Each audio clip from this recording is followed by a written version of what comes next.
Bueno, estuvimos recién presenciando exposiciones con alto contenido técnico, importantes teóricas. Yo voy a enfocar a este tema de la parte de operación. Mi especialidad es fractura hidráulica y hidrofracking en diversas empresas y en diversas zonas del país.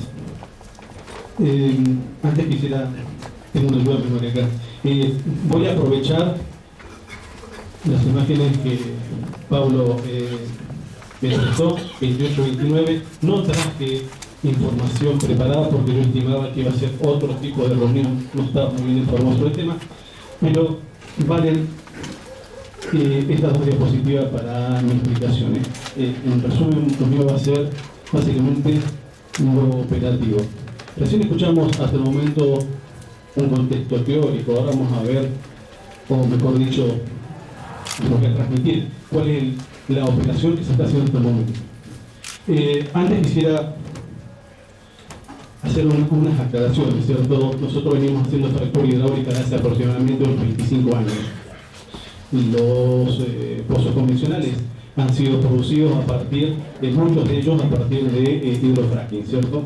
Nosotros los niveles de contaminación actual en Loma de la Lata lo tenemos básicamente por problemas en la estructura de pozo, ya vetustos, 50, 60 años, ¿cierto? Y también por las prácticas de hidrofracking en su momento. Estamos hablando de espesores muy importantes de contaminación sobrenadante en el acuífero de Loma de la Lata.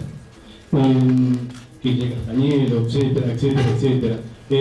Coincido también con este concepto de que toda actividad humana es netamente contaminante. Partiendo de esa base, paso a comentar.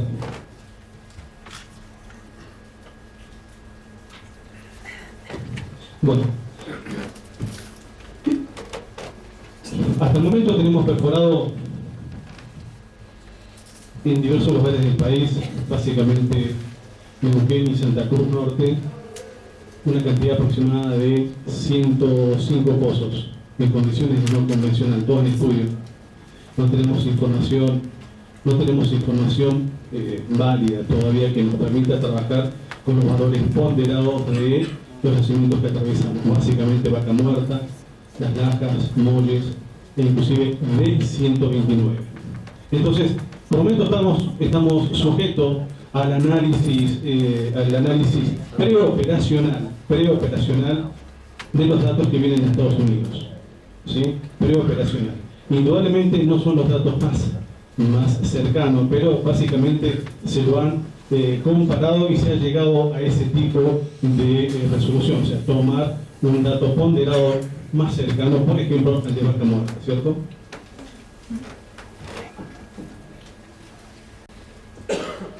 Bueno, por allí lo que voy a denunciar se va a llevar de los pelos con lo que hemos escuchado hasta el momento. Lo que se está previendo para la operación futura de no convencionales es trabajar en clúster, una locación amplia con una docena a 15 pozos, ¿cierto? 15 pozos. Por ejemplo,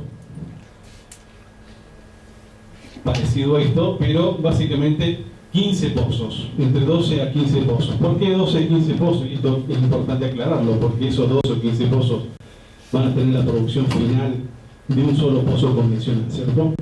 Es por eso que vamos a hacer una determinada cantidad de pozos no convencionales para tratar de equiparar la producción.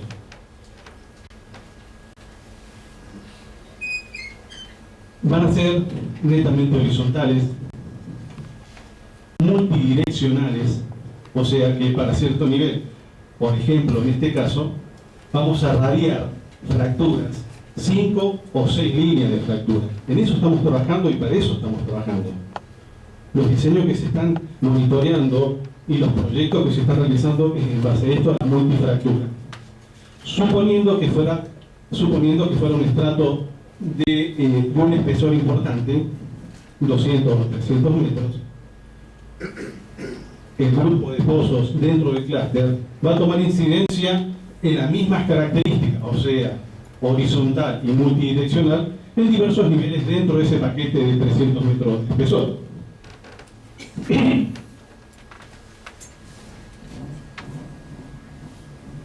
Bueno, me olvidaba, escuchen, me olvidaba de presentarme. José Juárez, soy ingeniero civil, doctor en ciencias geológicas. Mi especialización es básicamente en offshore, plataforma y fracturas hidráulicas. Trabajo para diversas empresas multinacionales. Bueno, entonces, les comentaba, la profundidad promedio que nosotros hemos evaluado para la operación va a estar circulando entre los 3.500 y los 4.800 metros vertical, profundidad vertical verdadera. Es lo que se está proyectando. Insisto, estamos en una etapa de estudio. Todos los datos que nosotros estamos recabando hasta el momento no tienen la suficiente trascendencia y volumen como para tomarlo como referente. Eso ténganlo bien en cuenta. Por eso es que nosotros los datos que estamos asumiendo son los datos norteamericanos, como datos de partida. También estamos asumiendo set de fractura 5 o 6 por línea. Si nosotros tenemos un pozo direccional o multidireccional horizontal, vamos a tener aproximadamente un set de 25 a 30 microfracturas.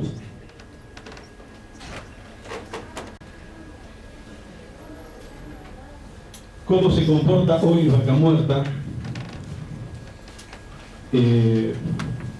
Por momentos impredecible, no podemos dar un dato todavía fidedigno.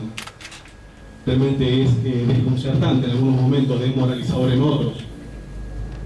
No logramos realmente todavía conocer en su totalidad la calidad tectónica de la zona.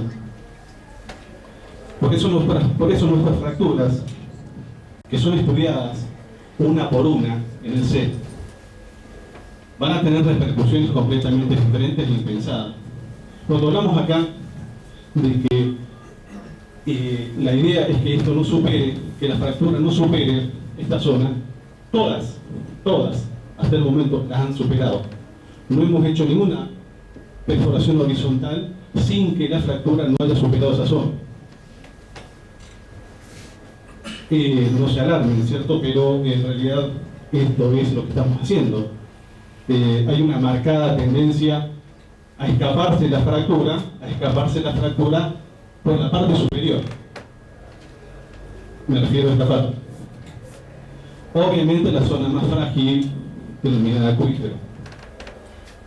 La que se comporta en forma mucho más radical en cuanto a eso es el 10-129 en la zona del Golfo San Jorge.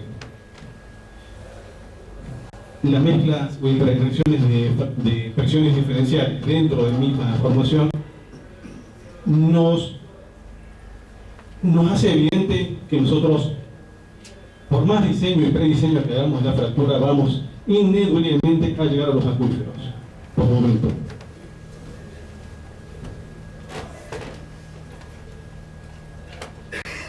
No con esto estoy diciendo que esto va a ser algo constante, estamos aprendiendo y estamos cometiendo muchos errores, pero estamos tratando de ajustar. Los valores intrínsecos del primer no convencional que se hace en época de Repsol no tienen nada que ver con los valores que estamos obteniendo ahora. O sea que realmente estamos tratando de conocer, en esta etapa estamos tratando de conocer los valores geológicos de las zonas del interés, llámese Vaca Muerta o D129. No estamos haciendo otra cosa más que eso. Cuando hablan de que se pone en producción lo no convencional, ustedes notarán o se darán cuenta que es todo mentira, eso es cierto. Van a ser así las locaciones, evidentemente van a ser así. Van a tener estas características, sí, van a tener esas características. Lo que estamos trabajando es para eso que estamos trabajando.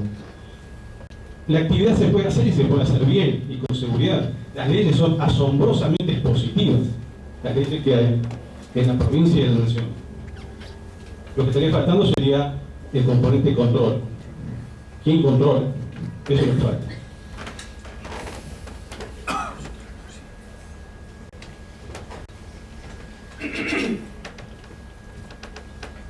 No comparto con mis predecesores el tema por allí de la problemática más complicada. Mi opinión personal es que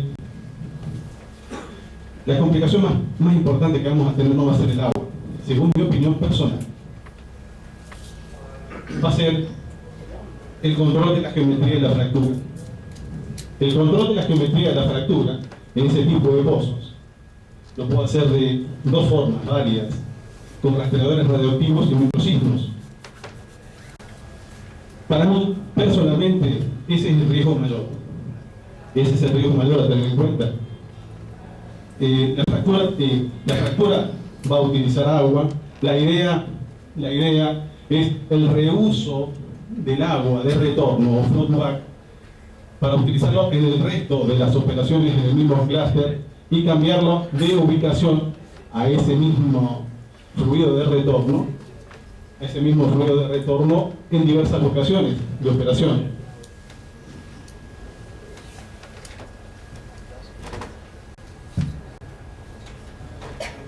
Hoy por hoy la fractura no es como una fractura convencional.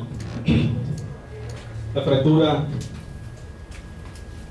hoy amerita una llave electrónica en la operación. Hay un diseño preliminar que nos obliga, por las altas presiones de trabajo, realizar básicamente, se llama fracpro. Esa situación nos obliga el sistema previo a la fractura a hacer ese tipo de evaluación preliminar, o sea, una simulación. Las simulaciones, señoras y señores, las simulaciones dan perfecto. Lo que pasa es que los parámetros de esas simulaciones están diseñadas, o sea, están tomados de todas las formaciones equivalentes en Estados Unidos. Porque no tenemos información válida todavía en cantidad en estas formaciones.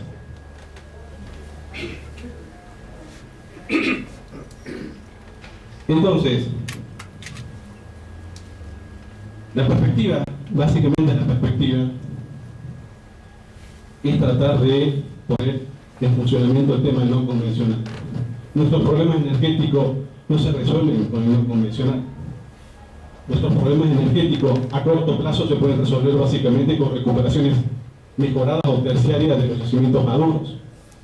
Ese cambio sería notoriamente más efectivo que esperar que entre en producción un sistema no convencional. Nosotros, para que esta producción tenga algún tipo de impacto dentro del país, tenemos que calcular entre 5 y 10 años, más cerca de los 10 años.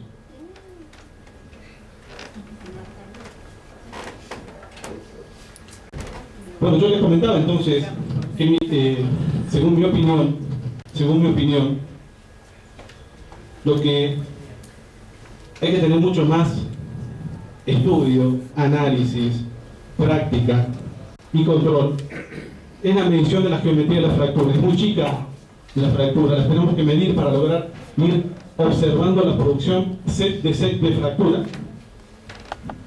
suponiendo, y si lo ven, creo que lo ven acá, por ejemplo esta línea tiene 1, 2, 3, 4, 5, 6, 7 set. Voy habilitando set por set. Este es el set primero de fractura, el que tengo acá, me va a habilitar el siguiente, pero previo al siguiente tengo que buscar evaluar la producción de ese set de fractura. La tengo que medir. Para medirla tengo dos alternativas. En realidad tengo tres, pero enunciaré dos nada más. Primero, el pozo cercano, para tomarlo como sensor o receptor o emisor de la microsísmica para medir esa fractura, o si no, rastreadores radioactivos. Y yo con un Geiger de superficie o instrumento Geiger de pozo, la técnica que se tenga, lo que va a pasar es que voy a poder medir este set, específicamente este set de fractura, para saber qué volumen de producción tengo, pero un volumen preliminar.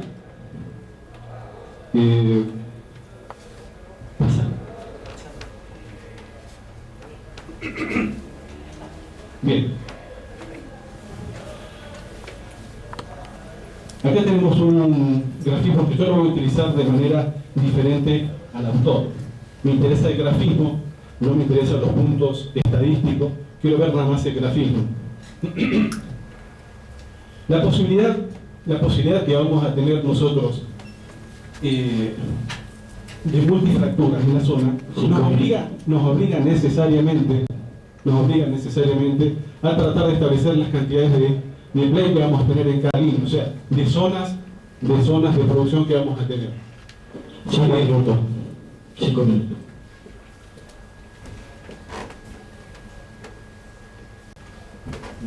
Bueno.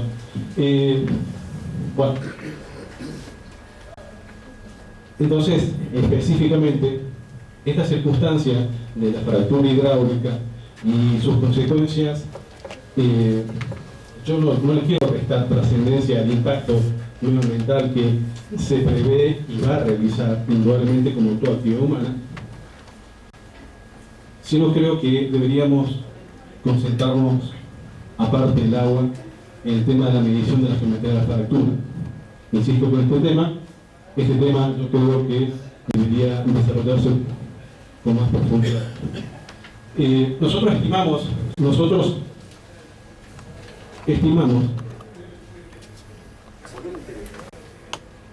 Nosotros estimamos una productividad neta por momento estadística del 70% de cada fractura.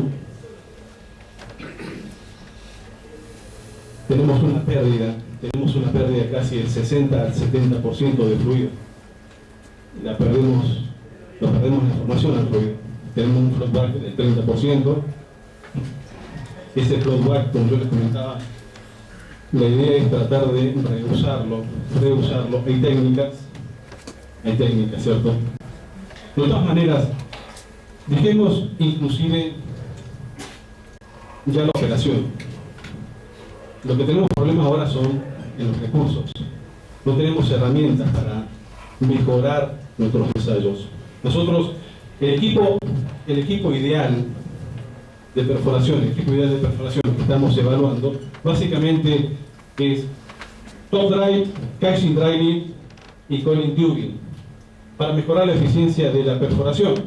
Básicamente para mejorar la eficiencia de la perforación, para poder lograr estos en mejores tiempos y con mayor seguridad. Porque hemos hecho esto hasta el momento, de los 100 y pico de pozos, realmente se han hecho con equipamiento extremadamente básico y justamente a prueba y error. De todas maneras, no quita la validez que tiene como ensayo. O sea, lo estamos ensayando, estamos viendo cómo se comporta y todavía no tenemos a ciencia cierta cómo responde sobre todo vaca muerta.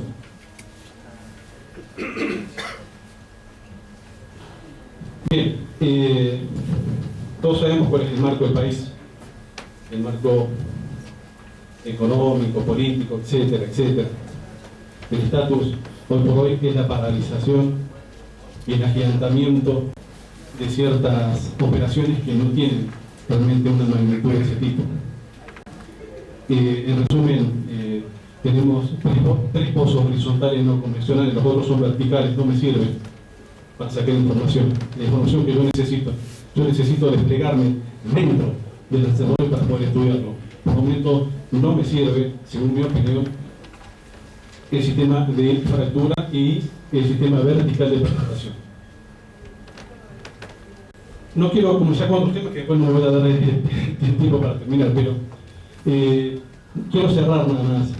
Tenemos limitaciones básicamente en cuanto a la tecnología con la cual estamos trabajando. Realmente es difícil trabajar, seguir ensayando de esta forma. Hay mensajes, obviamente hay mensajes de mucha, digamos, actividad en cierta empresa, pero que no es impactante realmente. Personalmente creo que el avance de YPF realmente en no convencional no es bueno. Los parámetros que sacamos de YPF no son los más importantes. Creo más en los parámetros de Pan American Energy y creo más en los parámetros de Petrobras Energía. en su momento, no lo YPF. YPF se concentra básicamente en perforaciones verticales y no horizontaliza. Entonces, según mi opinión, es mi opinión personal, ¿cierto? Desde un punto de vista de operación. Esto es desde un punto de vista de operación, ¿cierto? Nosotros acabamos de escuchar la legislación vigente, las consideraciones, los temores. Yo le estoy comentando cómo estamos haciendo eso. Un minuto. ¿Cómo estamos haciendo? Te comento. Y lo que se detecta, entonces, falta de tecnología y sobre todo, falta de control por parte del Estado. Nada más. Gracias.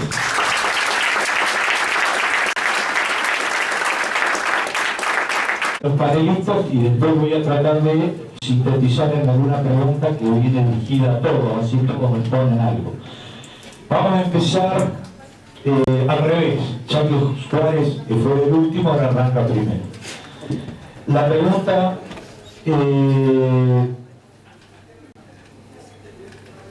probabilidades hay de que ocurran accidentes en un pozo? ¿Accidentes? Accidentes en un pozo. En un pozo. En un pozo. ¿Qué probabilidades de accidente hay de que ocurran en un pozo? Paso para que la conteste. Sí, en realidad es como difícil la respuesta en términos concretos, pero lo que sí hay un estudio muy interesante que salió en la revista Science del 17 de mayo, que lo pueden buscar, bueno, su apellido es Sidik, el primer autor con B corta, que sobre el estudio de 6.459 pozos, hay 219 pozos que presentaban lo que se llama fuga en algunas partes del encabezado o mala cementación. Esto representa menos del 4% de la totalidad. Digo, somos gente que trabajamos... Que creo que ya están contestadas, pero esta es: ¿por qué el mayor riesgo es en el control de la geometría de fractura? ¿Cuáles serían los impactos? Sí. Los impactos...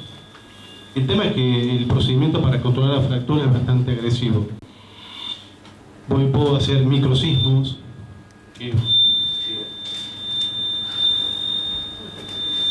Bueno, decía entonces, voy a hacer microsismos. Y lo que se está observando, según los datos que tenemos norteamericanos, es que afecta la fauna del subsuelo, los microsismos. Todavía ese estudio no está desarrollado acá porque es incipiente, pero hay que evaluarlo, ¿cierto? Y entonces tenemos agresividad para controlar la geometría ya desde el punto de vista de análisis microsísmico. Y rastreadores radioactivos, otro tanto.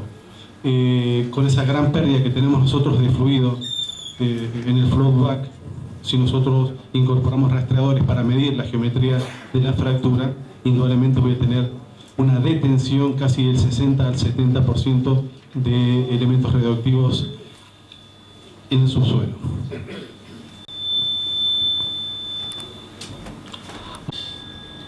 Pero cuando uno ya conoce la actividad, conoce el entorno y conoce las afectaciones que se produjeron, el informe de impacto ambiental, que es lo último que de alguna manera se está trabajando, es porque ya tiene conocimiento básico de lo anterior, tiene conocimiento básico de todo lo que es asociado al impacto sobre el recurso donde se va a realizar. O sea, ya conoce en profundidad, digamos, todo el entorno, todos los recursos naturales, conoce el paisaje, conoce la flora, conoce la fauna. Generalmente un estudio de impacto ambiental, para poder evaluar todos los impactos, digamos, es cuando no tiene un conocimiento del lugar del entorno donde se va a producir y las afectaciones que va a producir no las conoce o no las tiene bien determinadas. Hoy en la actividad hidrocarburífera se realizaron muchísimos informes estudios de impactos ambientales que de alguna manera tienen un conocimiento básico de todas las áreas y las concesiones que hay en la actualidad dentro de la provincia de Neuquén. Para que ustedes tengan un orden de idea, hay alrededor más de, por año se evalúan unos 1.500 informes de impacto ambiental de infraestructura hidrocarburífera, para que tengan un orden de idea. O sea que el conocimiento del recurso natural y del entorno donde se hacen los proyectos, digamos, lo tienen muy madurado. Lo que el informe va a hacer es estudiar básicamente estos nuevos impactos que se van a producir sobre esos recursos naturales. Quiero hacer una rectificación que me la acotaron recién, que me pareció muy importante. Yo dije que el área nueva era General Mosconi y obviamente YPF la presentó así en la legislatura y la legislatura lo que hizo es cambiarla y se llama área Loma Campana Norte. Muy bien. Para el licenciado Chandía, ¿qué opina de la supuesta solución para purificar el agua que se desarrolló en Argentina últimamente? Realmente no hay datos publicados y análisis concretos que determinen la calidad del agua que se obtiene después de esos procesos, de esos tratamientos. Es poco lo que uno puede opinar.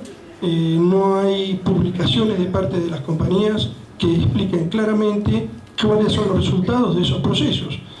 Me parece muy arriesgado pensar que se pueda usar ese agua para riego de las locaciones, porque no está comprobado que sea agua químicamente pura, y lo más probable es que eso drene hacia abajo y contamine las capas freáticas. En este momento creo que es lo mismo que no tratarla el agua, en base a la información que tenemos. Para Graciela, ¿qué conjeturas realizan respecto de los químicos no especificados en la inyección? ¿Poseen relación o creen que la poseen con los daños que se le atribuyen? Vuelvo a repetirla. ¿Qué conjeturas realizan respecto de los químicos no especificados en la inyección? ¿Poseen relación o creen que la poseen con los daños que se le atribuyen? A ver, el grado de toxicidad que tienen cada uno de los químicos está estudiado. Si ustedes van con el CAS, con el número de identificación al químico, entran a la asociación de química y lo identifican, le dan la fórmula química, las propiedades, el grado de toxicidad para el ser humano, el grado de toxicidad para la biota a distintos niveles, mamíferos, peces, aves. Eso ya está estudiado. Lo que no estaba reglamentado hasta el 2010 en Estados Unidos era la obligatoriedad de informar la proporción y cada una de las sustancias que se utilizaban en la conformación del líquido de fractura. Entonces, era como información reservada de cada empresa. Por ende, también era información reservada el tratamiento de esos efluentes y la disposición final que se hacía. Estados Unidos viene desde el 2010 a raíz de eventos o incidentes y manifestaciones claras de contaminación y un incremento en la preocupación de la comunidad, haciendo estudios para poder tener mayor grado de información de base, y de hecho se presentó un informe en noviembre del 2012 y el informe final se va a presentar en abril-mayo del 2014. Se relevaron un sinnúmero de pozos para poder tener información estadística, como planteaba Pablo, y poder ahora sí tener parámetros reales, valores reales para identificar la significancia de los impactos. Cómo nosotros decimos si un impacto es alto, es leve, es despreciable. Para eso tenemos que tener una escala de valores. No había información suficiente procesada y se ha tomado 5 años en recabar esa información. La misma política y estructura ha tomado Inglaterra, ha tomado la Comunidad Europea y lo está haciendo China. No sé cuándo nos vamos a enterar de los informes respectivos, ¿sí? ¿A nosotros qué situación tenemos? Ahora tenemos la posibilidad en la ley de no esperar a tener 40 años de producción o 40 años de tratamiento o ejecución o aplicación de la tecnología para empezar a hacer un relevamiento de los impactos, una medición real de los impactos. Podemos utilizar esa información como información de base o información de referencia y ver en nuestra región, en realidad, qué afectación va a tener. Un mismo tóxico, una misma sustancia, aunque yo la ponga en la misma concentración en agua, no va a tener el mismo efecto sobre el ser humano, sobre la biota o sobre el medio físico. Identifiquemos como medio físico suelo, subsuelo, agua, agua superficial, agua subterránea o aire, aplicada acá en Vaca Muerta o aplicada en Texas, ¿sí? Aunque usemos la misma sustancia, el grado de toxicidad de la sustancia va a ser la misma, la concentración va a ser la misma, pero la formación es distinta. Y si además de la formación es diferente la metodología que yo aplico, los efectos o impactos que voy a tener también van a ser diferentes, ¿sí? Entonces vamos a tener que desarrollar nuestra propia escala de valores, teniendo como referencia la información que tengamos de base de Estados Unidos, que son los que de alguna manera van como punteros en esto, por años de estar aplicando la metodología, nada más que por eso, ¿sí? Pero la toxicidad de cada una de las sustancias ya está estudiado, ya se conoce, está informado y es de acceso público. El punto es qué respuesta va a tener ese fluido de inyección en nuestro espacio, en lo que nosotros definimos como nuestro entorno, la fracción del ambiente donde nosotros lo vamos a aplicar. No sé si respondí con eso a la inquietud.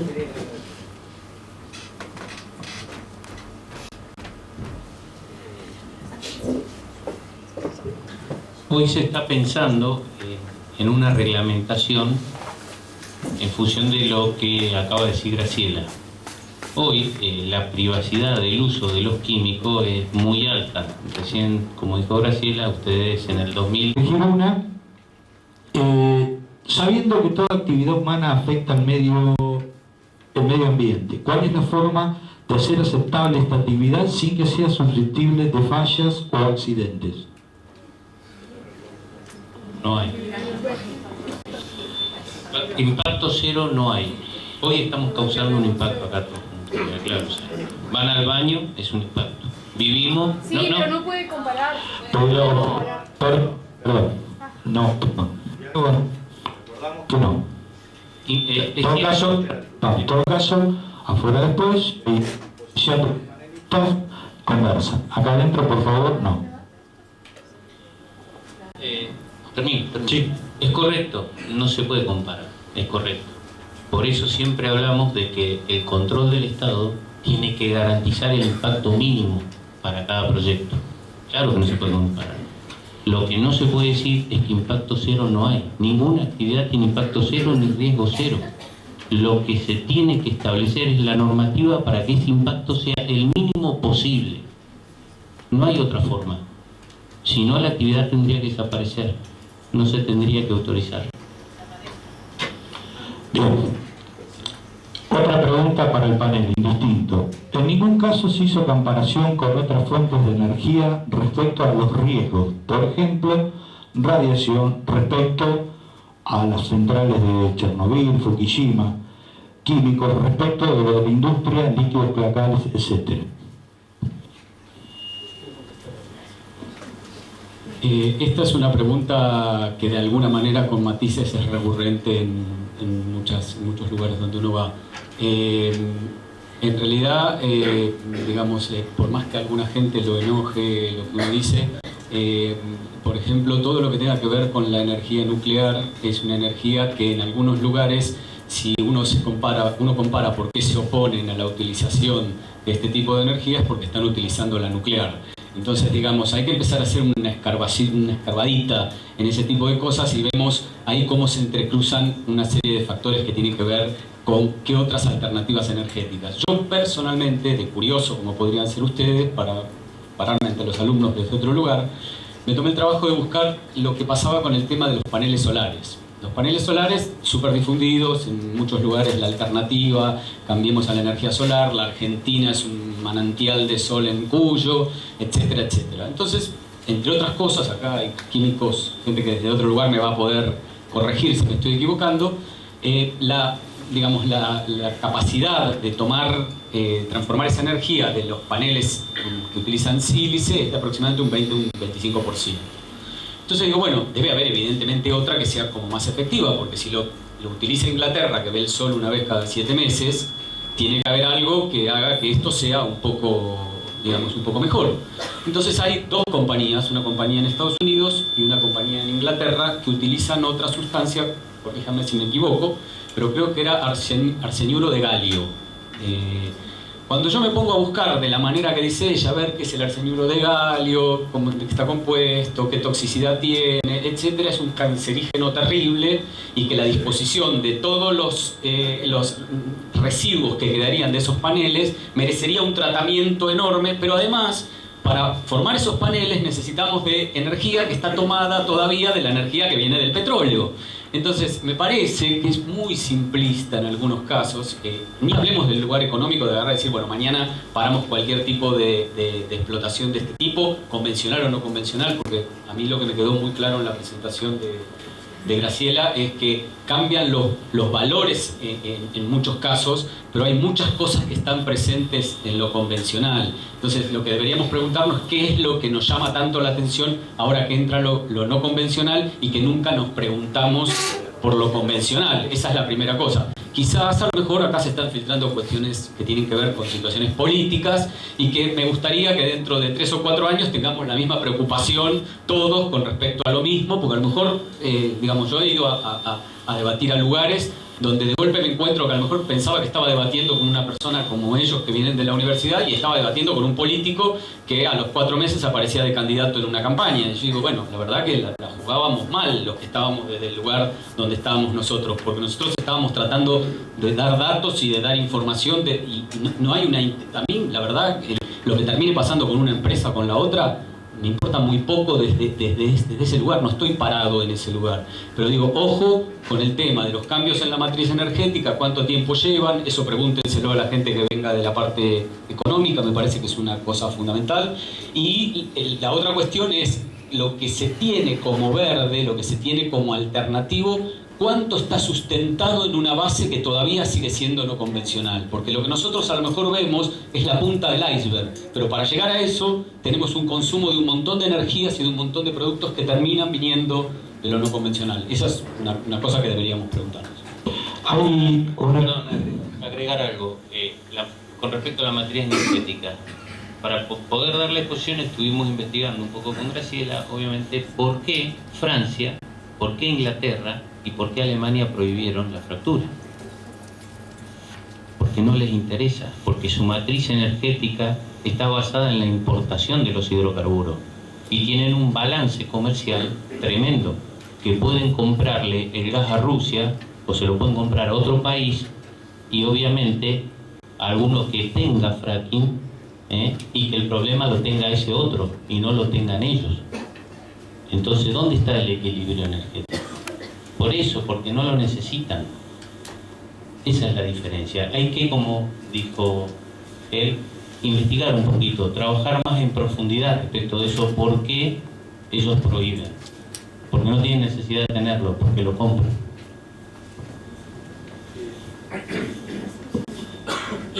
Una sola aclaración nada más.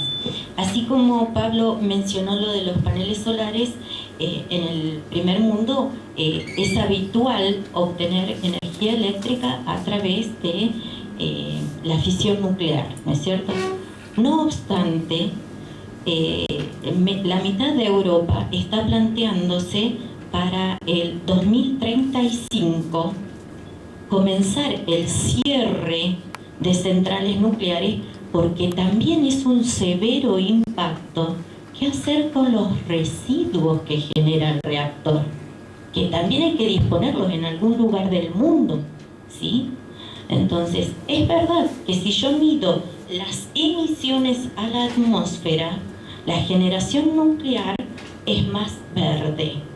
Ahora, después tengo que hacerle mantenimiento al reactor, y cada tanto se me consume el fluido del reactor, ¿sí? Entonces tengo que disponer ese material radioactivo que tiene una vida útil muy prolongada en algún lado del mundo. Por más que lo pongamos bajo tierra, está en algún lado del mundo, ¿sí? Los europeos lo llevaron por años en tren de acá para allá, ¿sí? Japón lo mismo. Entonces, a nivel mundial se ha planteado reemplazar, y el objetivo es 2035 empezar a cerrar centrales nucleares. Entonces, ¿qué se permite Francia, Inglaterra y Alemania? Y no obstante está tratando de reglamentar al respecto y espera ansioso el informe del 2014 de la EPAS. Bueno, a ver, ¿qué alternativas realmente? ¿Cuáles son los impactos de esto? ¿O tendremos que seguir buscando y desarrollar una tecnología superadora? Bien.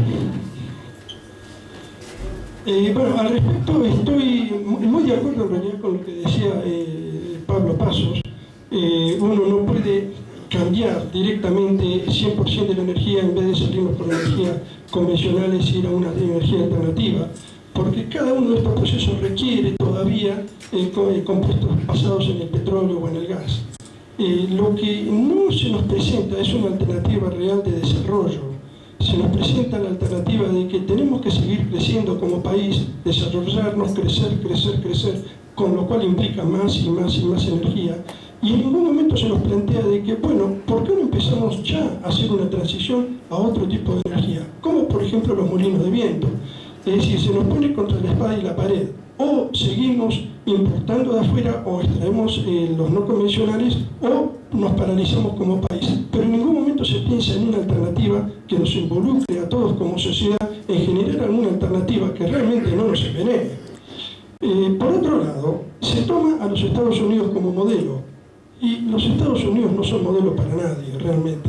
Nos dan ejemplos con las cosas, las macanas que ellos hicieron y que siguen haciendo, pero déjenme recordarles que para poder implementar el sistema de fractura hidráulica, ellos tuvieron que convencer al Congreso, Dick Cheney lo hizo, convenció al Congreso de los Estados Unidos que exceptúe a la fractura hidráulica del control de agua potable. Es decir, que la única manera que en Estados Unidos podría triunfar la fractura hidráulica es si no hay controles. Habiendo controles, no hubieran empezado a hacer la fractura.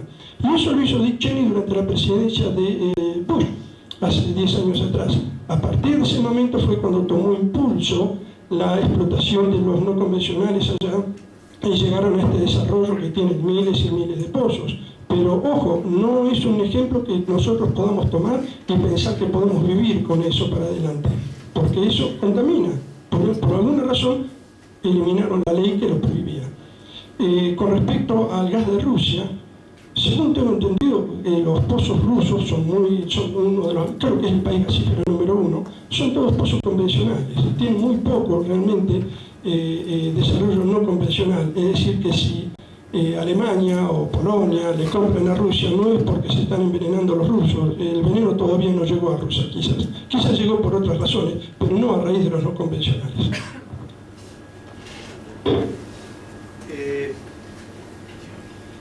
Otra pregunta para todo el panel. ¿Hay algún estudio o dato de la cantidad de energía que se necesita para tener el hidrocarburo listo para utilizar y la cantidad de energía que éste puede generar?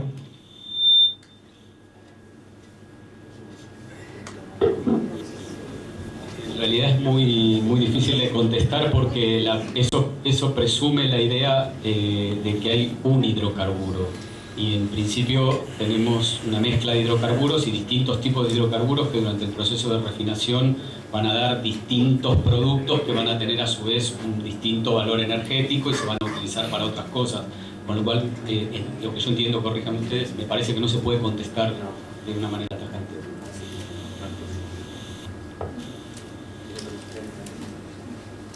Yo hice la pregunta.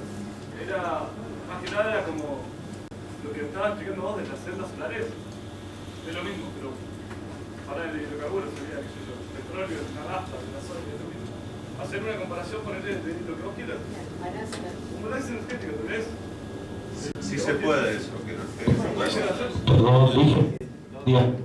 Le permito a él porque es el autor de la pregunta. Sí, eso es distinto, porque vos lo que estás preguntando en todo caso es si con las distintas fuentes de energía, cuánto es la energía que en definitiva te queda como resultante y disponible. Supongo que son datos que económicamente tienen que estar disponibles en este lugar. Hay una relación que se hace entre la energía que uno obtiene de un combustible comparado con la energía que uno invirtió para sacarlo. Si vos te estás refiriendo a eso, en general el índice para los no convencionales es mucho más bajo que para el gas convencional o el petróleo convencional. En un yacimiento de los yacimientos típicos, Comodoro Rivadavia o Winkle hace muchos años, la relación estaba en el orden de 80, es decir, era 80 veces la energía que yo obtenía por cada unidad de energía que yo invertía. Para los no convencionales estamos mucho más abajo, estamos alrededor de 10 veces. Es decir, que yo obtengo mucha menos energía de lo que obtenía antes en el yacimiento convencional. Pero todo, como decía el doctor Pasos, varía, depende del yacimiento. No hay un número en este momento que uno pueda poner con certeza con respecto al valor que tiene hacer semejante explotación. Lo que sí te puedo decir es otra relación que se hace, es en función del dinero que yo puedo ganar vendiendo esa energía. En Estados Unidos, la segunda compañía es la Chesapeake. Tiene la segunda mayor cantidad de explotaciones gasíferos. Chesapeake encontró que, dependiendo del precio de gas, puede no ser tan buen negocio dedicarse a la explotación de los no convencionales. Ellos invirtieron una millonada de dólares en comprar derechos de explotación y hacer instalaciones de superficie, y después se encontraron con que el precio del gas no justificaba haber invertido tanta plata, al punto tal que en este momento están vendiendo sus activos fijos. Eso, lo cual nos hace pensar, digamos, la idea de decir, si vamos a explotar, sí, cueste lo que cueste, nuestro yacimiento de vaca muerta o lo que sea. ¿Hay algún análisis económico de por medio que nos diga si justifica hacer esto o nos conviene mejor comprárselo a los bolivianos? No sé si eso existe. Digamos, es un análisis que alguien tiene un análisis económico que alguien tiene que hacer, porque vamos a gastar muchísima plata, vamos a contaminar mucho el medio ambiente, vamos a hacer un impacto severo en la sociedad por algo que quizás nos convendría comprarlo de yacimientos convencionales que tienen en Bolivia. Eso es el comentario.